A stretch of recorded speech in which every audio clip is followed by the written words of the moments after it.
And, here's what I remember about as far as how well it went is that no one paid any attention. We did have an athletic director here. He didn't show up till about the middle of the summer.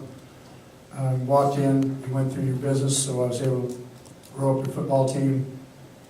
You started the season, no one really came to media days, no one came to meet the Frogs, nobody came to anything we wanted then. I made the fatal mistake of my SID coming into me and saying, hey, everybody wants to come out to the Sunday practice because they don't know anything about any of your players or who they are, or what their names are, or anything else.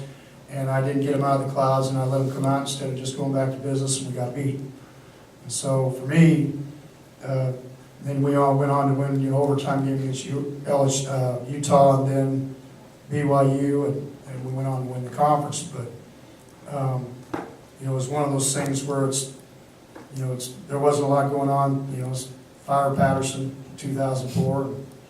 They caught up with his defense. So but I think the thing that most, it was the first time in my 31 years, the first time I had to have a team meeting in the middle of practice on Tuesday of the SMU week, because we had not ever handled that kind of success.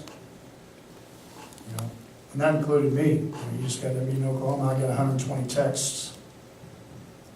Next day, you got to go back. It was just one ball game. It was kind of the start of what we've done since then, since 2005, I think. So. You talk about those young receivers too, Ty Selena.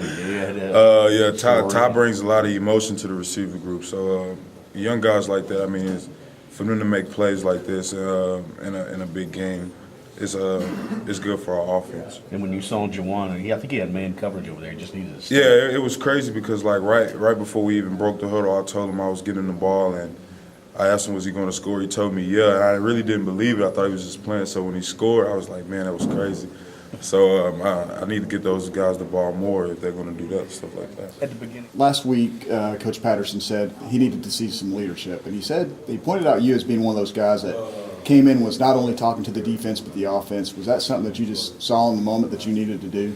Yeah, the offense needed a spark, and obviously our play on defense up to this point hasn't fueled them enough. So, I wanted to let them know that, regardless of what type of struggles they were having, we weren't turning our backs on them. We knew that eventually they were going to start clicking, and they did.